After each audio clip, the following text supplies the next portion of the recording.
I know you can't see it. Maybe you can. But we're having the first snowfall of the 2012-2013 winter season. It's December 17th, 2012. And welcome. I'm going to take a little walk through the woods. Something I've been needing to do. Just kind of enjoy the scenery and nature as winter closes in on Illinois.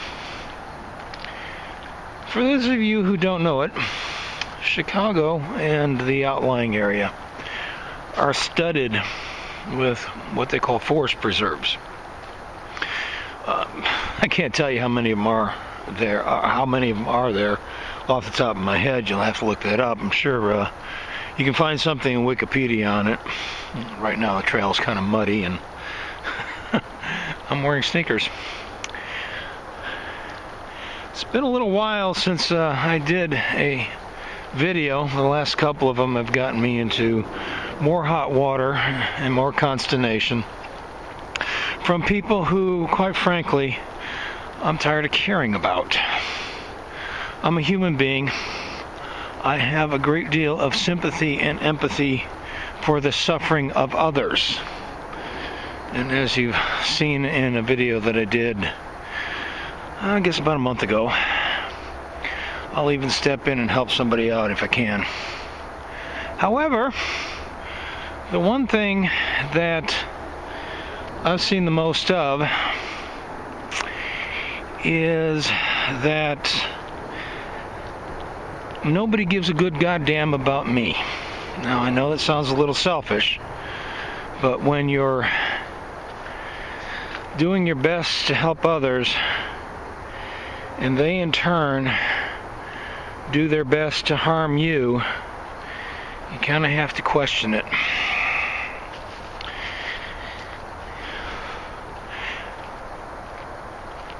I'm tired of the Chicago bully mentality that is so pervasive in this city. And quite frankly, that is one of the reasons why the various mayors of Chicago have done their damnedest to have such draconian gun laws. They know damn well what the outcome of this hyper-competitiveness and bullying is in the city of Chicago. I've seen it before. Chicago was the center of many studies at the turn of the previous century, one of which is the Chicago study, which proved that race had nothing to do with crime and everything to do with the functionality of the neighborhoods. And the least functional neighborhoods, the most transient neighborhoods, is where crime occurred the most because the people living in those neighborhoods did not take responsibility for what happened in their neighborhood because they were just passing through. And it also proved that the old man or old lady yelling out the window, "Hey kids, what are you up to?" have more of a deterrent on crime than police patrolling. Kind of strange, huh? And it does. It actually works. I inadvertently found that out in Texas when I thought my kids were trying to take down a street sign, didn't have my glasses on, couldn't see what kids they were, so I yelled at them, figuring they were mine. Turned out they weren't, but they did stop taking the sign down. So, you know, what does that tell you? Anyway, so kind of tired of being bullied all the time, but obviously, as you can tell, it doesn't stop me. It just means I know that I'm dealing with sadistic human trash. And of course, the funny thing about it is these little pricks like being called sadistic. They think it's funny to be called a prick, and they keep on with their sadistic behavior because they think it is amusing. They think it makes them strong. They think it makes them tough. That's what we call, what do you call it, negative reinforcement or negative attention. If you're not going to pay attention for the good they do, you're going to pay attention for the harm they do. That's kind of what's going on here. Okay, let's see. I'm going the wrong direction here, so I'm going to turn the other way.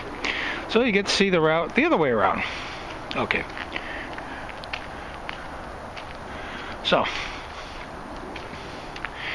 anyway, over the last, oh God, how long has it been now? A month, I'd say. I've lost some really good friends. Well, now, that's the problem. If I lost them, they weren't good friends. And that kind of proves my point all along. They tolerated me. Now, I don't know about anybody else, but do you like to be tolerated? I mean, seriously. Oh, it's okay if you hang here. We don't really like you, but oh my God, you know, we have to have we have to uphold our image of ourselves, residual self-image. Anyway, and that's pretty much what it was until I started saying something. And basically, what I was pointing out to them is that they were failing in their mission, and I will continue pointing that out because they talk a lot. They talk a good game. They say all the right things, but they don't do jack fucking shit. And I don't know about anybody else. And part of this happens to be because I'm 55 years old. I understand this. But I am so sick and tired of the hypocrisy of people of any age that I'm not just going to let it slide. Now, I know somebody was telling me the other day, actually the other day being somewhere in the last 6 months, that, what's the best way to put this? That as you get older, your tolerance for bullshit goes way down. Well, that's true. I don't tolerate bullshit. And far too much of what we've seen since September 17th of 2011 has been bullshit. Now, I've been told that it's, you know, Occupy is dead, it's time to move on, and that may very well be. But Occupy never, ever achieved the primary goals that it was set out to do. And as I said, and I will say again, I'm one of the people that started this thing, in a small way, but still one of the people that started this. And I was there when the decisions were originally made, and I do know the goal and what the protest was about. And the only thing the Occupy protest was about was getting corporate money out of our politics. And it sure blossomed into everything other than that, including quite a few, and I'm going to repeat this very slowly for you, quite a few legitimate feminist issues. The reason I have to emphasize that is because everybody and their sister seems to want to label me as a sexist. And I'll get that in a minute. So the bottom line is the corruption of money in our government almost fell to the wayside as all sorts of other liberal issues, many of them very important, that have been ignored for so damn long, rose to the top. Well, you know, the problem is, now that Occupy is dead, we still have every single one of those issues to be dealt with, and the initial issue of money corrupting our government. That hasn't changed. And the fact that Barack Obama is a minority, I don't know how he can be, but how can an American be a minority in America? Anyway, he's obviously one of the 1%ers, though. He is, just look at his income. How a minority president will address these issues. And I don't see him addressing them at all, because like he wants to say, he's everybody's president, which means essentially he's nobody's president but his own freaking cronies. Now, I promised you I was going to get back to this, so by the way, all of this is ad lib, ad hoc, so this is what you get. I know most people would go, Cliff, you didn't say this much when you were at the GAs. No, I usually don't. Most of the time when I was at the GA, I was listening more than talking. And of course, as you can tell, when I start talking, I don't shut up for any length of time. Now, one of the things with the GAs was you had 2 minutes. Guys, do you think I can make a point in 2 minutes? Not only no, but hell no. Oh, by the way, I've been harassed for that too. And the person who said his crappy ass remarks to me about it knows who he is. So when I say, fuck off, asshole, you know who I'm talking to. Anyway, I'm getting back towards the street, so I'm going to turn around again. So, let's talk about feminism. No, actually, let's talk about how I relate to women in general. I grew up in a household of women. I have 2 older sisters and a mother. Dad was not around until he was dying. So I have no...